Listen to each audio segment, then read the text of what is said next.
On a appris aujourd'hui l'affichage, bien entendu, chers camarades Pays d'Afrique, de la liste électorale provisoire. La liste électorale provisoire de Coulibaly Kubié et de Dramane Ouattara a été affichée aujourd'hui. On va décortiquer.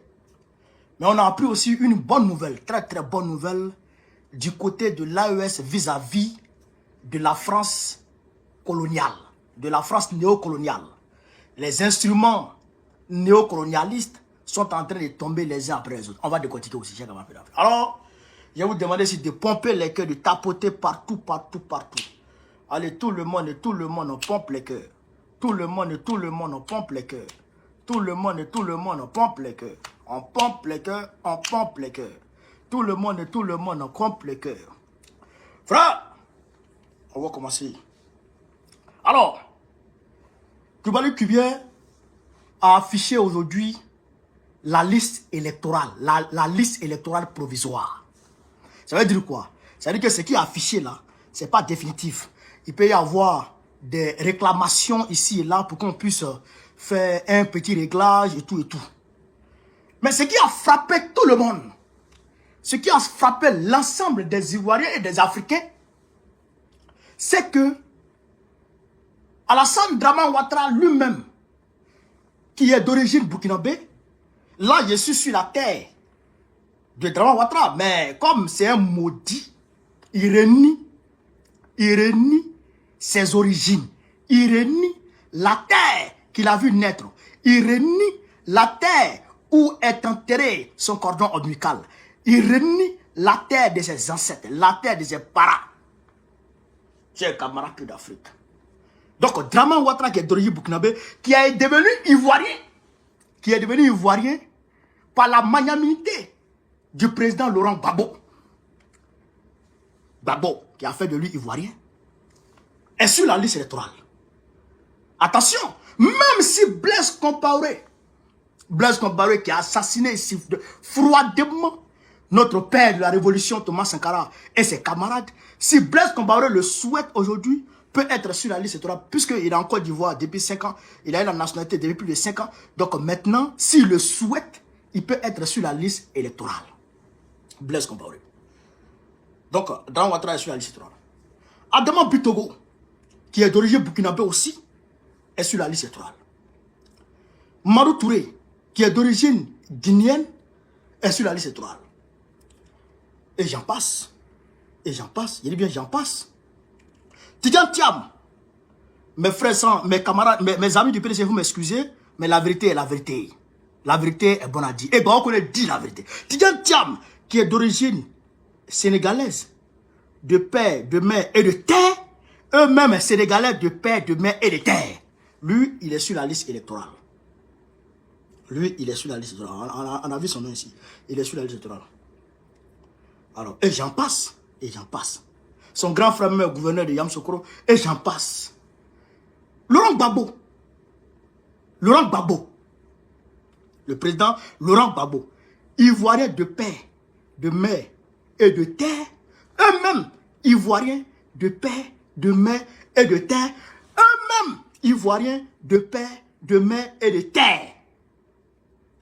Laurent Gbagbo, qui ne s'est jamais prévalu de quelque nationalité que ce soit dans ce monde, n'est pas sur la liste électorale. Il n'est pas sur la liste électorale. Est-ce que vous comprenez ça? Est-ce que vous comprenez? L'homme n'est pas sur la liste. Soro Guillaume, ivoirien de père, de mère et de terre, eux-mêmes ivoiriens de père, de mère et de terre, eux-mêmes ivoiriens de père, de mère et de terre, n'est pas sur la liste électorale. Et j'en passe. Et j'en passe. Camarades Pays d'Afrique, est-ce que ça, c'est normal? Est-ce que ça, là, c'est normal? Ça, c'est la première question que je pose, avant de rentrer dans le fond. Ouattara, alors que la constitution d'Henri Konan Bédié le rendait inéligible à toute élection en Côte d'Ivoire, C'est pourquoi d'ailleurs, il a été écarté, bah, pas écarté, il a été rendu inéligible pour nationalité douteuse et de moralité douteuse en 2000, ce qui a permis à Gbagbo d'affronter Guy Robert, et Gbagbo Laurent a gagné Guy Robert. Alassane Ouattara est allé prendre les armes pour venir contre le président Laurent Gbagbo, afin que le président Gbagbo fasse de lui candidat obligatoirement. Mais avant même 2000, pas puisqu'il s'agit aujourd'hui de Gbagbo Laurent, avant même 2000, avant les élections de 2000, et même avant la crise de 2002, qu'est-ce que Laurent Gbagbo a fait pour Ouattara? Et pendant la crise de 2002, qu'est-ce que Laurent Gbagbo a fait aussi pour Ouattara pour qu'il soit là où il est aujourd'hui? Qu'est-ce que Laurent Gbagbo a fait? Chers camarades d'Afrique, on va écouter Laurent Gbagbo, il va rentrer dans les coulisses de ce qu'il a fait pour Ouattara. En réalité, on dit que c'est Thabo Mbeki qui a demandé pardon à Gbagbo. Ce n'est pas vrai. C'est Laurent Gbagbo lui-même, à son initiative, il a fait de Ouattara candidat au nom de la paix. On va écouter ici le président Gbagbo, chers camarades d'Afrique, avant de décortiquer aisément. On est parti, chers camarades. On va écouter le président Gbagbo. Tapotez, mettez les cœurs. Tout à l'heure, et Alassane lui-même, le président de la République actuelle, il a connu ça. Et pour l'aider, en 1995, je n'ai pas déposé de candidature. Bien que tout mon dossier soit prêt. J'ai d'ailleurs montré tout mon dossier à une conférence de presse à l'Aïtassi, à Trècheville. Il y avait Fologo qui était assis à côté de moi.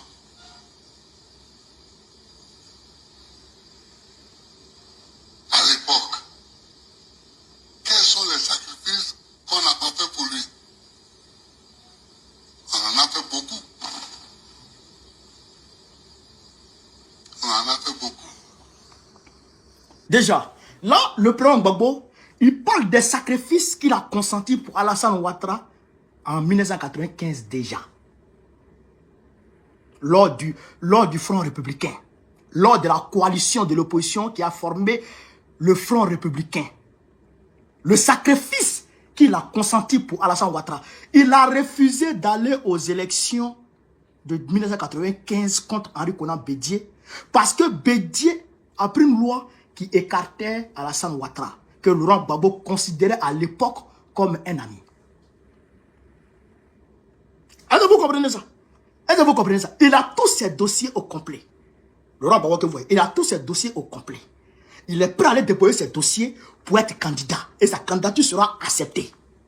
Mais comme Ouattara ne peut pas être candidat à cause de la loi, alors le président Gbagbo, il a renoncé à sa candidature pour faire pression sur Bédié, afin que Bédié renonce à cette loi pour faire rentrer Ouattara, pour que tout le monde puisse être candidat. Pour que tout le monde, tous ceux qui le désirent, puissent être candidats. Déjà en 1995. 1995, autant pour moi. 1995. Retenez ça, hein, pour que tout le monde soit candidat, pour que tous ceux qui le désirent soient candidats, leur candidature soit acceptée. Laurent Gbagbo a affronté Bédié. Il a refusé d'aller aux élections. Parce que Ouattara avait été recalé du fait de la loi qui a été prise par Bédié. Ça, c'est déjà 1995. On est d'accord? On va poursuivre. On va poursuivre avec Laurent Gbagbo. Mais, bon, tout ça, c'est ça.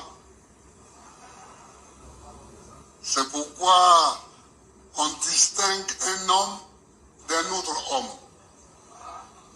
On n'est pas les mêmes.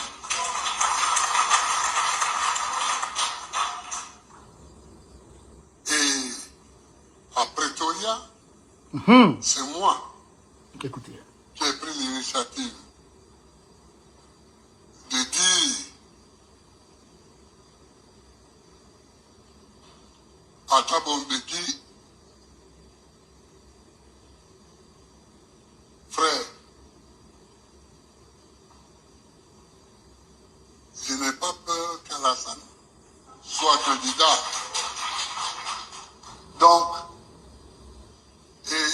Alassane était là, Bédi était là. Il y avait Alassane, Bédi, Thabo Mbeki. Et j'avais demandé à Alassane de jouer au traducteur, de faire le traducteur. Et donc, j'ai dit, comme j'ai moi aussi mes électeurs, et que mes électeurs ne sont pas pour sa candidature. Écoutez, hein. Si je dis à Abidjan qu'il est candidat, ça va me porter préjudice. Donc, toi, Thabo, écris-moi une lettre où tu me dis que tu penses qu'il serait bon qu'il soit candidat. En m'appuyant sur cette lettre-là, je vais autoriser toutes les candidatures, dont la sienne. Il s'est levé, il m'a embrassé.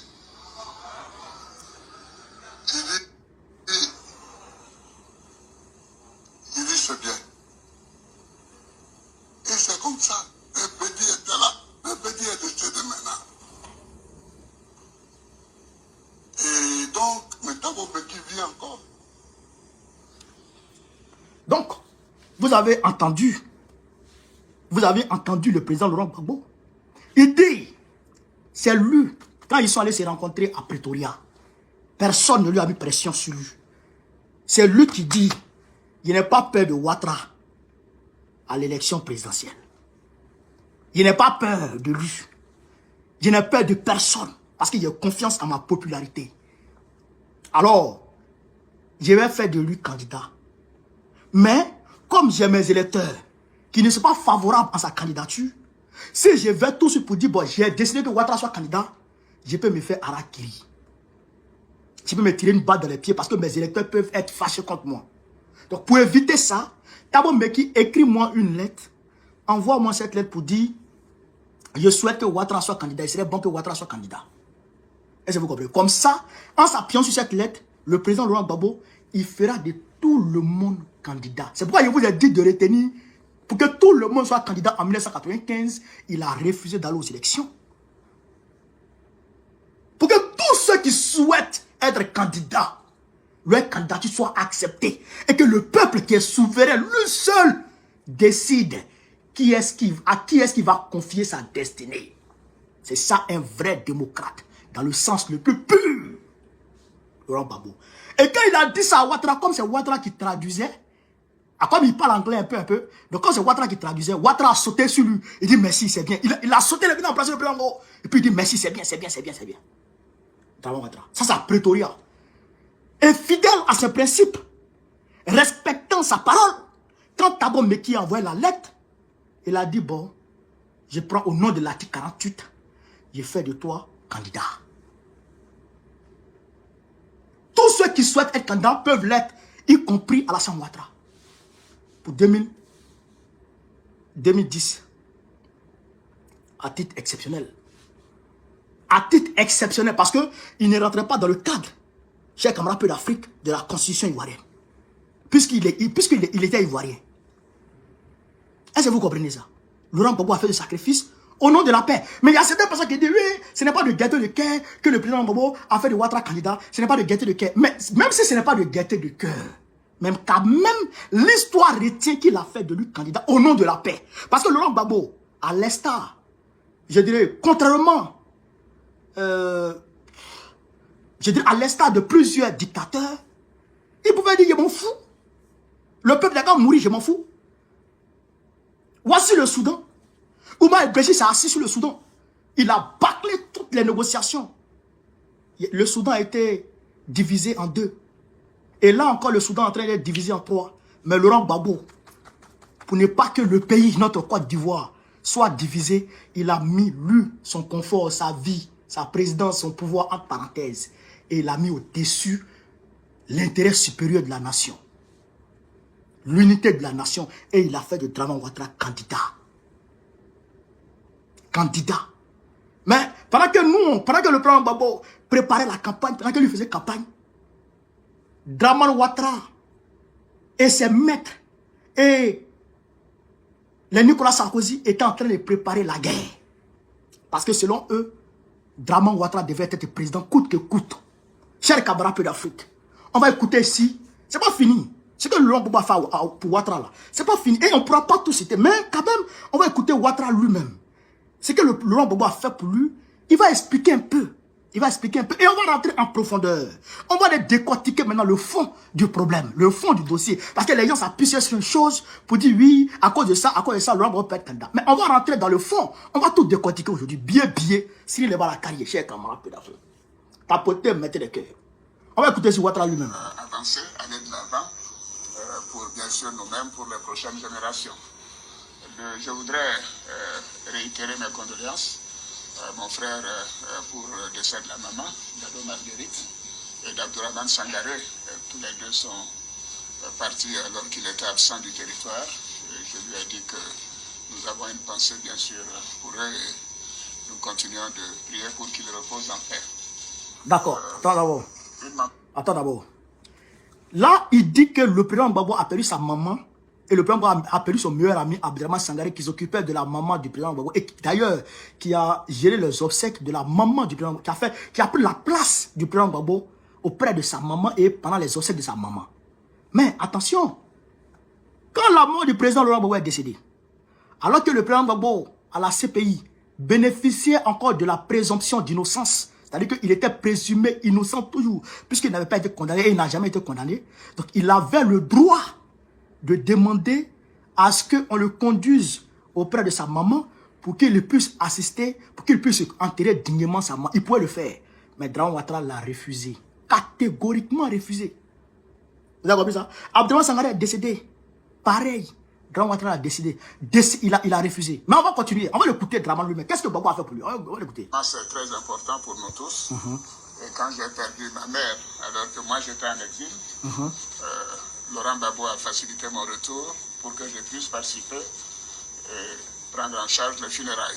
Voilà. C'est quelque chose que je ne peux pas oublier. Voilà. Je voudrais donc témoigner à cela et dire que ça a été un moment douloureux, je sais pour toi, et je te réitère toutes mes condoléances. Merci. Nous avons parlé bien sûr de la paix pour notre pays, la nécessité de renforcer la cohésion. Non, attends, vous mentissez. Ton affaire de paix là, je ne suis pas dedans. Vous mentissez.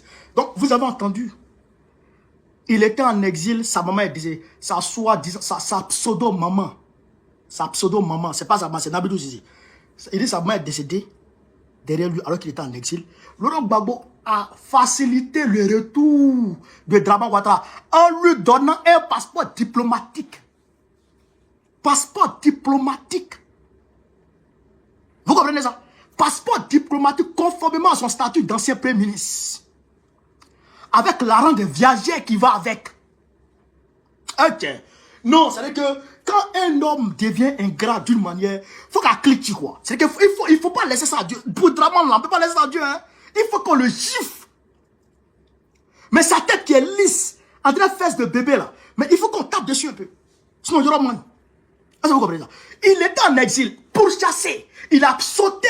C'est-à-dire qu'il a sauté la clôture de sa maison, frère. Il a sauté comme ça, frère. Il est tombé sur sa poitrine. Deuil.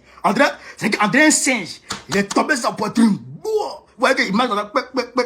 Quand il est tombé sur sa poitrine comme ça, frère, les gens sont de là. Fikin. Il a tapé Fikin. Il est rentré à l'ambassade de France. Quand il est rentré là-bas comme ça, il est plongé au bureau de l'ambassadeur de France. Wow, il me cherche. Frère, mais quand il est quitté dans ça, il l'a mis dedans. Il est parti se coucher en France. C'est en France il parlait. C'est en France il bavardait. C'est en France il faisait politique. Il ne pouvait pas rentrer en Côte d'Ivoire. Ce pouvoir, je le frapperai et il tombera là. C'est depuis Paris, il disait ça. Hein? C'est depuis Paris, il disait, il ne rentrait pas. Mais sa maman est décédée derrière lui. Bimé, soit salué. Sa maman est décédée derrière lui. Mais qui l'a fait venir? Qui l'a fait venir? C'est Laurent Gbagbo. Avec un passeport diplomatique. Et d'ailleurs, avant même que sa maman décède, Quand il était malade, quand sa main était malade, Laurent Gbagbo a mis en place une prise en charge médicale au compte de l'État ivoirien pour envoyer, pour évacuer sa maman vers l'étranger pour aller la soigner. Pour aller la soigner. Et lui-même, Draman, il lui a donné un passeport diplomatique pour qu'il puisse voyager tranquillement et pour qu'il puisse revenir en Côte d'Ivoire. Est-ce que vous comprenez, chers camarades d'Afrique? Voilà ce que le président Gbagbo a fait pour Draman. Au-delà de sa privation de l'élection de 1995, il s'est privé, il a renoncé à l'élection de 1995 parce que Draman Ouattara, sa candidature n'était pas acceptée. Malgré que tous ces documents, tous ces dossiers, tous ces droits de candidature étaient déjà à sa disposition. Mais quand même, il dit je ne vais pas aux élections parce que Ouattara ne va pas aux élections. Parce que nous sommes ensemble, nous sommes dans un front commun, nous sommes sur une plateforme commune, donc je ne peux pas le trahir. Et le Rwanda a renoncé. Il a renoncé. D'aucuns diraient, mais pourquoi il est parti aux élections en 2000 alors que Ouattara n'est pas parti? Mais parce que Ouattara a trahi Gbagbo. Ouattara a trahi Gbagbo. Oui, Ouattara a trahi Gbagbo. Quand Guy Robert a fait le gouvernement d'une transition, Ouattara s'est coalisé avec Guy Robert et Guy a pris plus de ministres du RDR que les autres partis.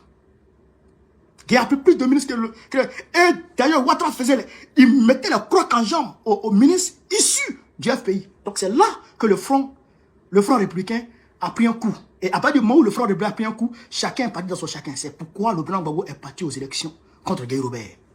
Voilà la réalité. Il n'a pas trahi. Il ne trahit pas. C'est Ouattara qui trahit tout le monde. Frère, il trahit tout le monde. Il a trahi Barbara, la femme qui lui a donné papier aux États-Unis. Il roulait voiture là. Il roulait taxi. Il roulait des gens là-bas. Aux États-Unis, la femme qui l'a arrangé, la femme qui l'a logé, la femme qui l'a blanchi, la femme qui lui a fait ses enfants. Il a trahi cette femme. D'abord. Pour dire, où je suis là, je ne m'amuse pas d'abord. Je suis venu pour tout gagner, pour trahir tout le monde.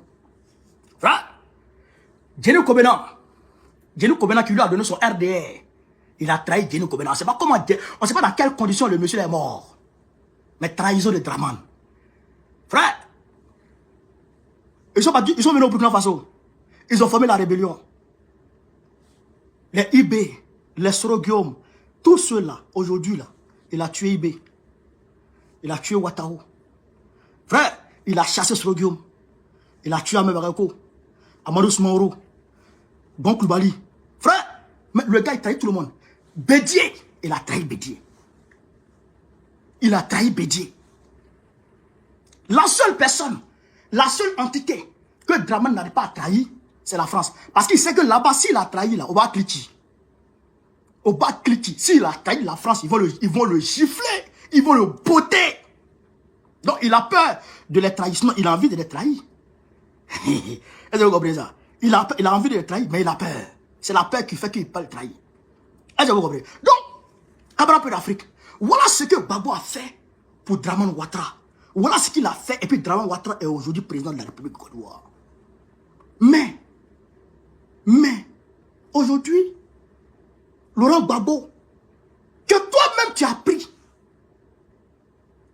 avec la bénédiction de Nicolas Sarkozy, qui a voulu le vitrifier, et qui, grâce à Dieu, grâce à Ouattara, et je dirais, grâce à Ouattara et Soroguium, il a eu la vie sauve.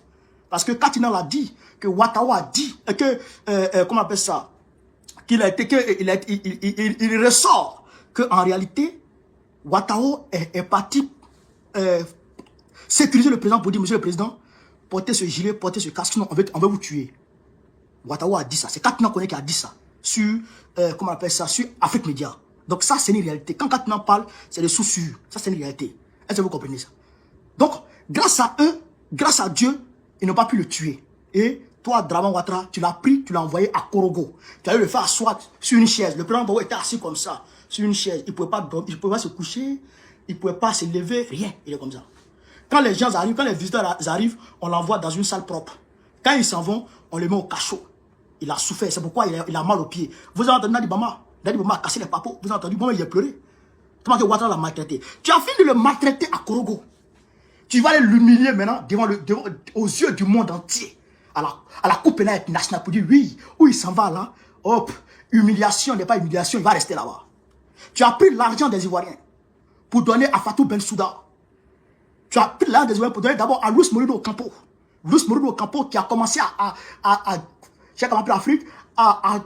corrompre tous les agents de la CPI.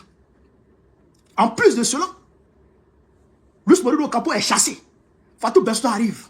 Tu prends le mari de Fatou Bensouda, Philippe Bensouda. Tu lui confies tous les contrats de la Côte d'Ivoire. Ce malhonnête, au lieu de mettre des goudrons, mais il verse gravier et il met une noix dessus.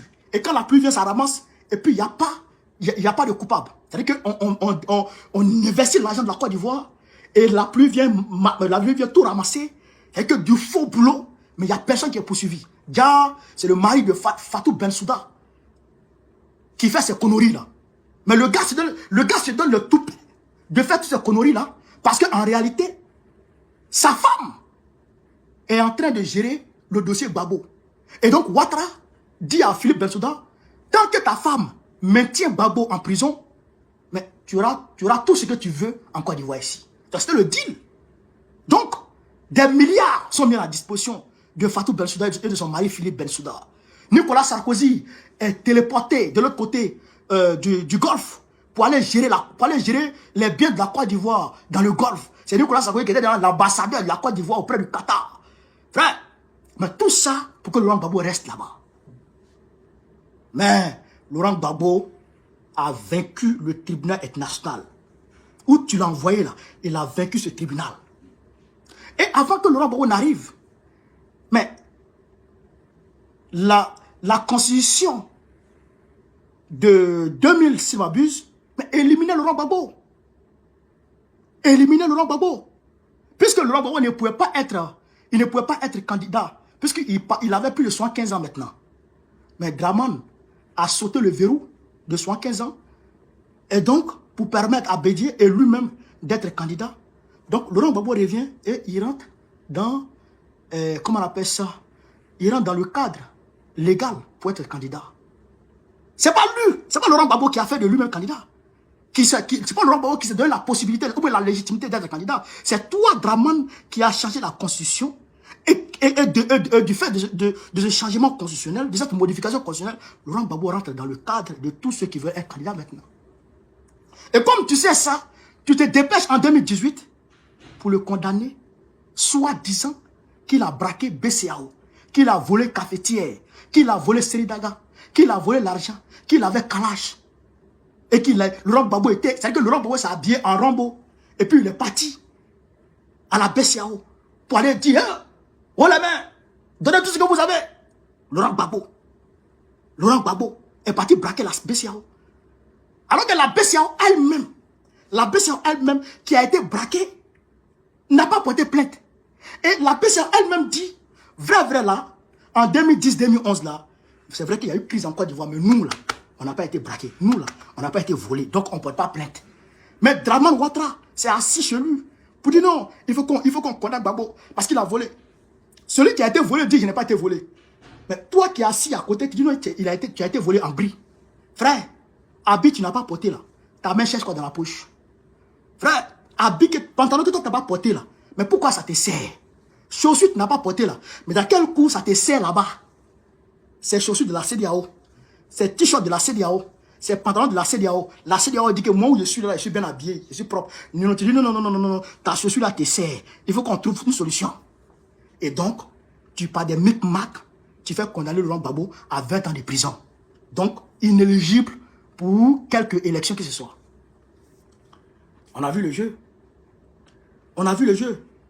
Au lieu de penser, Draman, au lieu de penser à tout ce que Laurent Gbagbo a fait pour toi, à tout ce que Laurent Gbagbo a fait pour toi, et de voir de l'autre côté de la balance tout ce que tu l'as fait subir. Tout ce que Gbagbo a fait pour toi, tout ce que tu as fait subir à Gbagbo, au lieu de peser ça pour dire vrai là, trop c'est trop. Le monsieur là, il a fait beaucoup pour moi, et en retour, je n'ai rien encore fait pour lui. Non seulement je n'ai rien encore fait pour lui, mais je l'ai fait souffrir. Au lieu de penser à ça, et puis te laisser habiter par le bon sens et prendre une décision pour balayer tout, pour faire table rase et aller lui permettre quand même d'aller aux élections, de compétir pour une dernière fois. Tu dis non, non, non, Gbagbo là, il ne sera pas candidat. Je ne veux pas qu'il compétisse. Mais Dramane, tu es comment? Tu es comment? Tu es comment? Tu es fou. Donc, Laurent Gbagbo, comme c'est quelqu'un, c'est un légaliste, c'est quelqu'un qui ne se laisse pas faire. Il est parti devant la Cour africaine des droits de l'homme et des peuples. Devant la Cour africaine des droits de l'homme et des peuples. Et que dit la Cour africaine des droits de l'homme et des peuples? On va écouter ici le président de la CEI, cher camarade peu d'Afrique, tapoté par la vidéo. On va écouter ici le président de la CEI lui-même. On va l'écouter. Écoutons le président de la CEI, cher camarade. La Cour africaine des droits de l'homme a rendu une décision ordonnant à la commission électorale de réintégrer le président Gbagbo sur la liste électorale. Le protocole se trouve... La Cour africaine des droits de l'homme a pris une décision ordonnant à l'État de Côte d'Ivoire de réinscrire Laurent Gbagbo sur la liste électorale. C'est clair ou pas? C'est clair, non? On va continuer. Dans l'ordonnancement juridique au niveau le plus haut. Parce que, conformément à l'article 123, les accords et traités ont une autorité supérieure à celle des lois dès lors qu'elles sont ratifiées. Donc, il n'y a pas de souci là-dessus. Mais ce dont il est question, c'est l'application de la décision de la Cour qui est l'émanation du protocole. Est-ce que cette disposition peut s'appliquer? Oui, elle peut s'appliquer à condition que l'État prenne des mesures nationales pour domestiquer cette décision qui vient contredire nos normes internes. C'est ce qu'on appelle le droit positif. C'est à l'État donc de le faire. Est-ce que la CEI qui est... Alors c'est là que j'allais conclure pour dire que la CEI, jusqu'à preuve du contraire, n'a pas reçu de la part de l'État toute décision lui enjoignant d'exécuter cette décision. Alors, c'est... Vous avez compris? Mais il faut qu'on décortique en français terre à terre. Qu'est-ce qu'il dit? Il dit, la Cour africaine des droits de l'homme et des peuples a dit à la Côte d'Ivoire, il faut réinscrire le nom de Gbagbo parce que Gbagbo a saisi la Cour africaine des droits de l'homme. Gbagbo dit, ah, je ne comprends pas, M. Ouattara. Il m'a envoyé à la CPI, m'accusant de tous les péchés d'Israël. Mais j'ai gagné. Mais je ne comprends pas, à Abidjan encore, on me juge et on me condamne. Bon, comme on m'a condamné à Abidjan, je m'en vais devant la Cour africaine des droits de l'homme et des peuples, qui est une juridiction supracontinentale, qui transcende, qui, on va dire, qui est au-dessus de la justice ivoirienne. C'est-à-dire que si elle dit, si la Cour africaine des droits de l'homme et des peuples dit, à Ouattara, fais ci, même si en Côte d'Ivoire, la justice dit non, on ne fait pas, Ouattara est obligé d'accepter ce que la Cour africaine des droits de l'homme et des peuples a dit. Puisque, selon l'article 123, quand nous, les Ivoiriens, on va dire, signer une convention à l'extérieur, cette convention-là devient supérieure à toutes nos normes internes. Vous comprenez ça? Donc, ce qui veut dire que dès lors que la Cour africaine des droits de l'homme et des peuples a dit à Dramane Ouattara, il faut mettre Gbagbo sur la liste, il ne devait plus avoir de débat. Ouattara devrait tout simplement inscrire Gbagbo sur la liste. Mais qu'est-ce qu'il a fait, Dramane? Au lieu d'écouter ce que la Cour africaine des droits de l'homme a dit, il dit non, je ne veux pas. Je sors de la Cour africaine des droits de l'homme et des peuples. Donc, à cause de Gbagbo, Dramane est sorti de cette juridiction internationale. Mais, comme la loi est ce qu'elle est, quand la décision est donnée, mon frère, si tu veux, il faut monter, il faut descendre, cette décision, il faut appliquer. Même si tu dois sortir de cette juridiction, mais quand même, cette décision-là, il faut l'appliquer d'abord. Donc, nous, on a cette décision. Nous, on a cette décision. Puisque, mais sur quoi la Cour africaine des droits de l'homme s'est basée? La Cour africaine des droits de l'homme s'est basée sur notre constitution nous-mêmes. Un ancien président de la République ne peut pas être jugé par un tribunal de droit commun.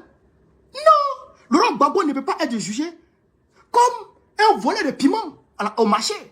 Non! Laurent Gbagbo ne peut pas être jugé dans la même cour, dans le même tribunal que, mais, Adama Bito, bon, je prends un petit voleur comment on appelle ça? Un petit voleur au marché bourreau. C'est pas pareil. C'est pas la même chose. Donc, à partir du moment où vous prenez Laurent Gbagbo pour le faire juger, là où il ne doit pas être jugé déjà, la procédure, comment on appelle ça? La procédure est déjà fausse. Déjà à la base, c'est faux. Donc, à partir du moment où c'est faux, ça ne compte plus.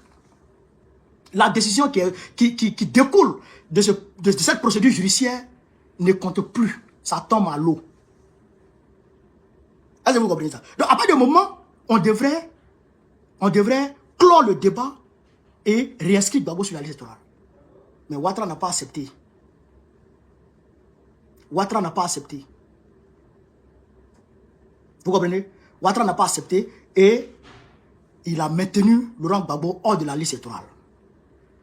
Et il a maintenu Laurent Gbagbo hors de la liste électorale. Vous comprenez? Il y a eu le dialogue. Et il a pris une loi d'amnistie. Une ordonnance, je dirais, d'amnistie. Parce que loi et puis ordonnance sur Ouattara, on ne comprend pas qui est qui. Mais il a pris une ordonnance d'amnistie. Mais quand on dit ordonnance d'amnistie, on n'amnistie pas, on gracie des hommes. Mais on n'amnistie pas les hommes.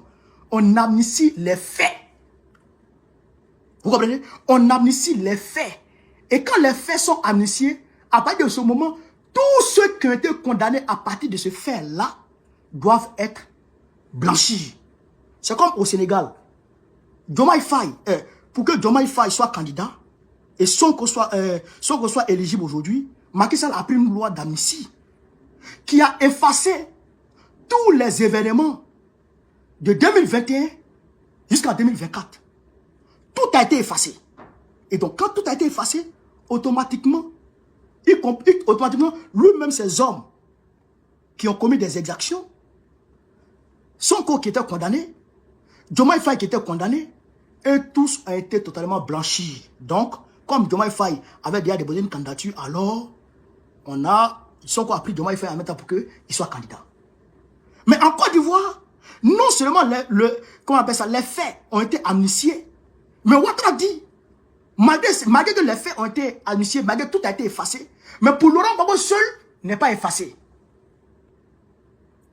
Pour Laurent Gbagbo seul n'est pas effacé. Quand il en connaît, qui était le principal, selon leur décision de justice, quand il en connaît qui était le principal braqueur, qui était le chef bandit, lui, il a été blanchi. Akengbo, qui suivait Katina, lui, il a été blanchi. Eux tous ont été blanchis, sauf Laurent Gbagbo, qui était complice, selon leur décision de justice. Chers camarades, peuple d'Afrique. Chers camarades, peuple d'Afrique. Vous-même, vous voyez maintenant, en dépit de tout ce que je viens de citer, que Laurent Gbagbo est tout simplement victime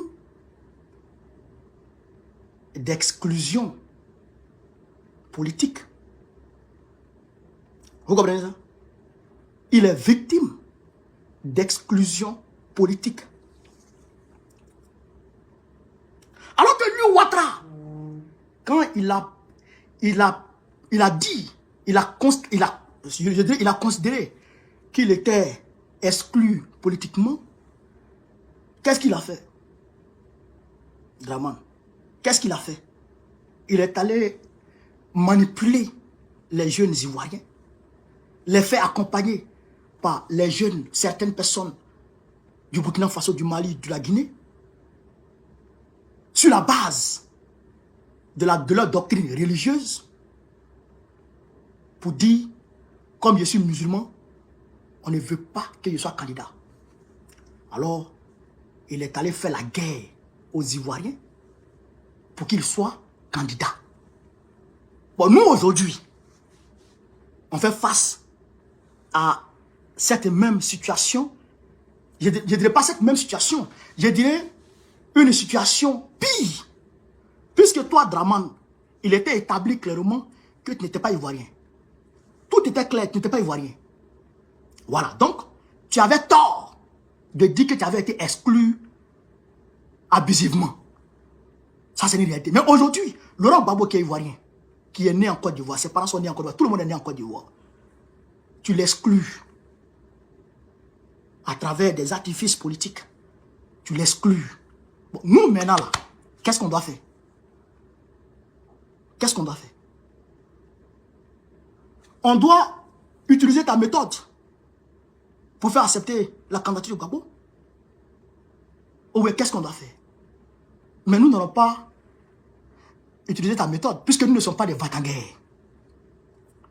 Nous ne sommes pas des palabreux. Nous ne sommes pas des belliqueux. Nous ne sommes pas des démons. Donc nous, là, on ne va pas faire la guerre. Mais, dans la Constitution, il est dit que les manifestations les rassemblements sont garantis par la loi. Est-ce que vous comprenez ça? Sont garantis par l'État. Donc, à partir de ce moment, nous avons des leviers constitutionnels, des outils constitutionnels pour mener notre combat, pour mener notre bataille, pour que Laurent Gbagbo soit réussi sur la liste électorale. Les manifestations, les meetings, d'abord les meetings, les conférences de presse, les manifestations, et attention, la désobéissance civile, le boycott actif, tout ça, ça rentre dans le cadre légal. Et on va faire usage de tout ça incessamment. Si le nom du président Lombo n'est pas mis sur la liste. On ne va aménager aucun effort. Aucun. On ne va rien aménager. Tout sera utilisé pour faire réinscrire Laurent Gbagbo sur la liste électorale. Seul le peuple de Côte d'Ivoire, seul le peuple souverain de notre pays peut décider si oui ou non il veut que Gbagbo soit son candidat, Gbagbo soit son président. Personne d'autre ne peut décider à la place du peuple de Côte d'Ivoire. Personne d'autre. C'est pourquoi, quand j'ai vu Thiam, sa candidature, Thiam, son nom est sur la liste, il dit oui, voilà. L'Occident, l'impérialisme veut transcender la démocratie ivoirienne en une démocratie france-africaine. C'est-à-dire que seuls les France-Africains peuvent compétir en Côte d'Ivoire. Ça là, on ne peut pas l'accepter. Ça on ne peut pas accepter. Ouattara, Thiam et qui d'autre? Bion. C'est eux qui peuvent compétir. C'est eux qui ont le droit de compétir dans notre pays. Gbagbo, Soro Guillaume ne peuvent pas compétir dans notre pays, dans leur propre pays. Ça là, on ne l'acceptera pas. Et ça, il faut que l'impérialisme comprenne ça, que hier n'est pas aujourd'hui, et aujourd'hui n'est pas hier. Si l'impérialisme s'amuse, nous serons leur Robert Mugabe. Nous serons leur Robert Mugabe. Si l'impérialisme s'amuse. Parce qu'on est prêt à tout pour sauver ce pays. La Côte d'Ivoire ne peut pas demeurer éternellement le paillasson de l'impérialisme, le paillasson de l'esclavagiste, le paillasson du colon. On ne peut pas accepter ça encore. Ça au grand jamais. Macron, mari de grand-père, c'est lui qui va décider de qui peut être candidat en Côte d'Ivoire, qui ne peut pas être candidat en Côte d'Ivoire. Jamais de la vie, on va l'accepter. Au grand jamais, on ne va accepter ça. Jamais. C'est pourquoi je vous dis ça. Ça là, il faut mettre ça dans votre tête. On ne va jamais accepter ça. On est prêt et puis on est là. Ceux qui vont mourir, mourront. Ceux qui vont vivre, vivront. Ceux qui vont aller en prison, iront en prison. Ceux qui vont aller en exil, iront en exil. Mais pour dire qu'on va laisser, on va rester passif. Pendant que notre pays est en train d'être géré par un petit disjoncté. En l'occurrence Macron, ça c'est faux. Ça c'est faux. Jamais on va accepter ça. Jamais de la vie. Peuple de Côte d'Ivoire, mobilisez-vous. Soyez prêts. Soyez prêts. Soyez attentifs au mot d'ordre de notre parti. Le mot d'ordre sera lancé incessamment. Le mot d'ordre sera lancé incessamment. Parce que je vois les guignols se rassembler à la maison du PDCI pour dire oui, on est venu parler d'élection. Ah ouais, des guignols comme ça, des vendus. Mais ils pensent qu'on ne sait pas. Hein?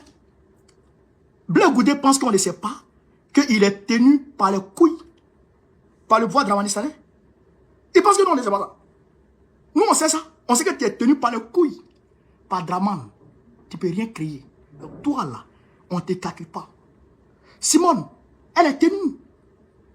Elle est tenue. Elle ne peut rien créer. Rien du tout. Elle joue le jeu de Draman. Elle joue le jeu de Draman. C'est ça qui est la réalité. C'est ça qui est la réalité. Est-ce que vous comprenez ça? Donc, quand ces guignols-là vont s'associer, nous on les voit et puis on rigole. Et puis on rigole. Parce que nous on est dans un combat vert. On n'est pas dans du jeu. Nous on n'est pas dans l'amusement. Où on est là? Nous on n'est pas dans l'amusement. Nous on est dans du sérieux. Regardez autour de vous. Regardez autour de vous. Regardez autour de vous. Regardez les pays. Aujourd'hui même, le Mali, le Burkina, le Niger ont claqué la porte à la francophonie. On est plus dedans. Connerie de francophonie. Regardez au-delà, outre-Atlantique. Regardez ce que Donald Trump est en train de faire. Il est en train de sortir de tous les conneries tenues par l'État profond. Tous les conneries tenues par l'État profond. Organisation mondiale de la santé, Organisation mondiale du commerce, accord de Paris sur le climat, toutes ces bêtises.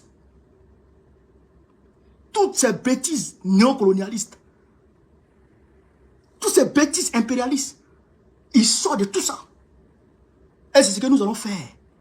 Parce que c'est ce que on doit faire.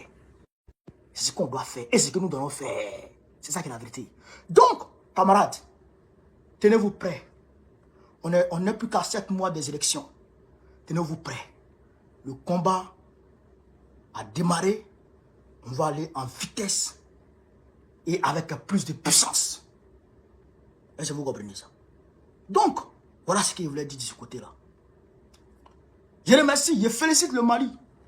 Je félicite l'AES qui est sorti de cet instrument néocolonialiste d'Emmanuel Macron. L'instrument à travers lequel il arriva à réunir un certain nombre de présidents vassaux pour aller s'asseoir pour parler de francophonie. Quelle francophonie de quoi? Connerie. Bêtise. Vous allez voir. Bientôt l'électricité va augmenter en France. Demain, j'ai fait une vidéo dessus. Demain, j'ai fait un podcast dessus. 19%, 19 à 20% d'augmentation de l'électricité en France en 2026. 19 à 20% d'augmentation de l'électricité en France. Qui va supporter ce coût? Qui va amorcer ce coût? Eh bien, c'est la Côte d'Ivoire et les pays encore vassalisés par la France de Macron. Par la France de Macron. Petit Macron. Le mari du vieil homme. Est-ce que vous comprenez? Donc, chers camarades d'Afrique, voilà un peu ce que je voulais vous dire sur cette vidéo. Je vous remercie abondamment et humblement de m'avoir suivi, de m'avoir encore renouvelé, chers camarades d'Afrique, votre confiance. Je vous remercie. On est à près de 2000 sur Facebook.